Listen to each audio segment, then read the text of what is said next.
everyone, welcome to my channel.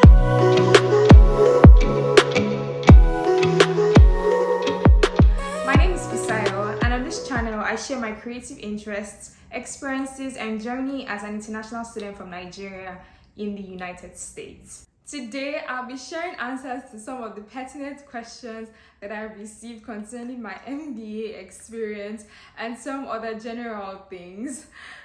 Glad you're here. Please hit like on this video and subscribe to see more content like this. Now, the first question that someone has asked me is this: I got admitted into an M7 school with partial funding. Should I go?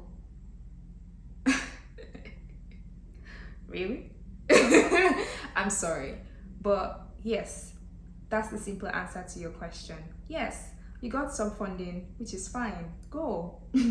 If you followed my story long enough from when I started this channel, I explained the reason why I looked for the schools that I went to, because I was unsure what my next steps would be after the MBA. So I was very keen on applying to schools that would give me full funding. For the M7s, I knew that the chances of getting full funding was extremely slim, so I didn't bother. If you have gotten this admission, you should definitely take it. The reason why I say this is because you'll be able to use loan facilities, so you can find out from your school. Some schools provide loans to their students where they use a good interest rate and they're able to pay the school back. Some others you have to use like another loan facility like Discover and agencies like that. The reality of it is that in the United States, there's so many people that are on student loans. I wish I knew this when I was applying, but you know, coming from Nigeria with Nigerian mindset, you're like, I don't want any loans, I reject it. But the truth is there's so many people here on loans. The average MBA base pay is over $100,000. So if you're prudent, in 5 to 8 years, you'll be able to pay off your student loans.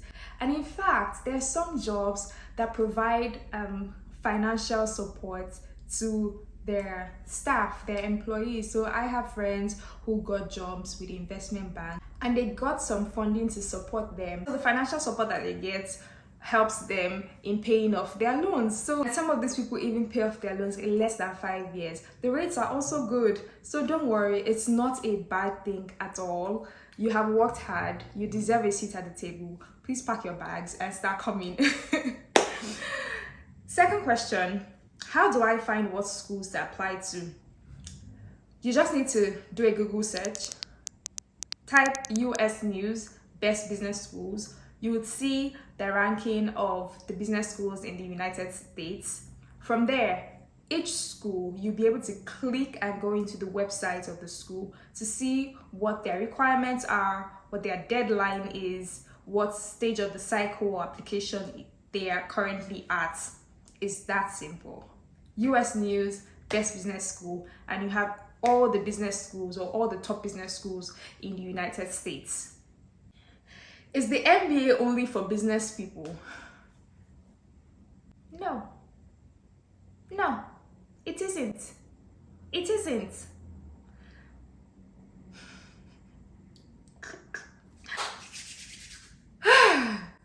People from all walks of life apply to be in the MBA. My class is filled with people that have worked in the army, people who studied law, medical doctors, you know, people who were in the sciences, different fields. You just need to be able to demonstrate that over the course of your career, you have gathered sufficient transferable skills. You will be an asset to your class. You can talk about what you have done and you're also teachable. That is the basic requirements. You don't need to be a business owner or a business person or have studied a business major to apply for the MBA. What is the minimum number of years required for MBA? So there's no minimum number of years, but I strongly recommend that you only apply for an MBA when you've gathered at least 3 years. Yes, I strongly recommend that. Even though I have seen people with 2 years or 1 year, apply and get in, It is not very common, right? And you really want to do yourself a whole lot of good by bringing in valuable experience. You don't want to be in class and people are talking and everything's just going like above your head because you're just straight out of school. You need to have also gathered experience, and this is also good for your internship interviews or your full-time roles, because when you're applying to these jobs, they want to see what you have done in the past. If you're straight from school, no, that's not where you should be. You should be getting work experience first. So if you'd ask me, I think anything from 3 years and above is fine. How many business schools should I apply to?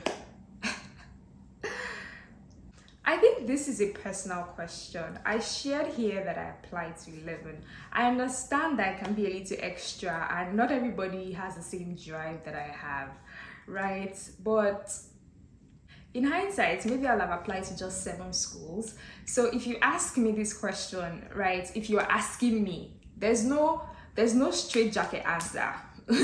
You know what I did. I applied to 11. You can't do that. It's too much, right? But if you ask me for advice, I would say apply between 5 to 7 schools. You want to try to apply to 2 schools in round 1, right? And then maybe 4 or 5 schools in between round 2. I don't think you should wait all the way to round 3, because at that point scholarship opportunities are reducing. Even though my current school, I got my scholarship offer in round 3, but it's better safe than sorry. So I would say between 5 to 7 schools is a good number of schools for you to apply to. Period. Did you apply for funding separately? No, I shared it before that I did not apply separately for any funding whatsoever. The funding that I got for all my scholarships with all the schools that I applied to came with my admission letter. The application that you turn in, which consists of your resume, your essays, the interview, your recommendation, all of this, your GRE score, all of this forms part of the basis to which they give you scholarship.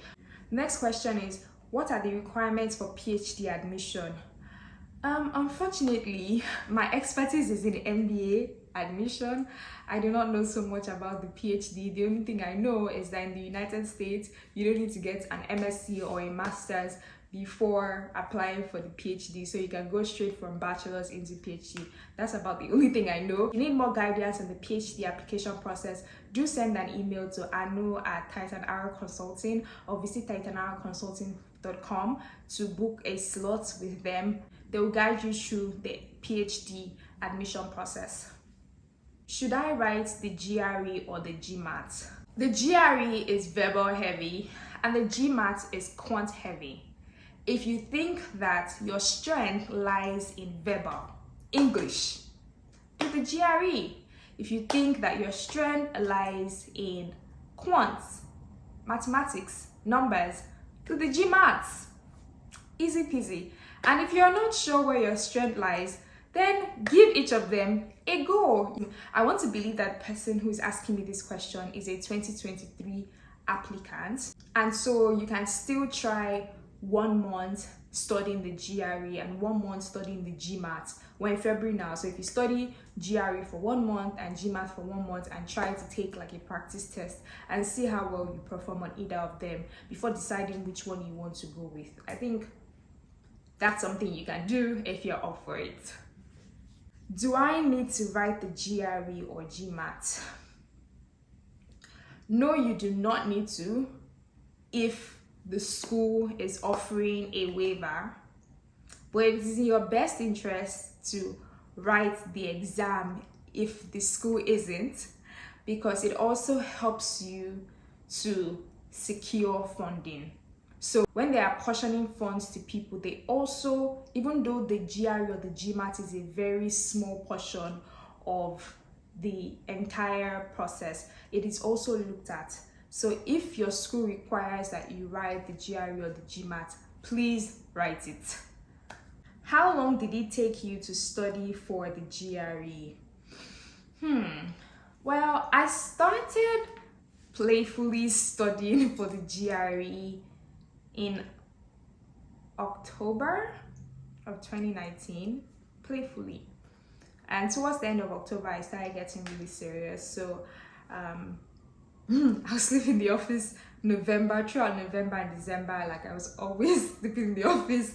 So I say November, December, January, like 3 months. It took me about 3.5 months to write the GRE. It depends on you. It depends on your work, your schedule, what is convenient. Please find what is convenient for you. It takes some people a lot longer. It takes some people a lot less. So you can only know if you try, if you take a pass, if you start studying and you do the practice test and you see how well you perform. The final question: can you use an academic advisor for recommendation? I want to believe that this academic advisor is maybe your professor when you were in college. And if you're applying for the MBA, you are not coming straight out of college. You have worked for a significant amount of years after coming out of school. So having your professor give you recommendation is not really a step in the right direction, because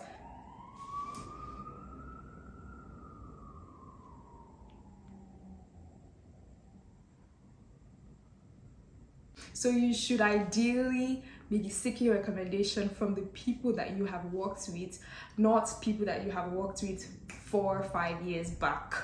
I hope that answers your question.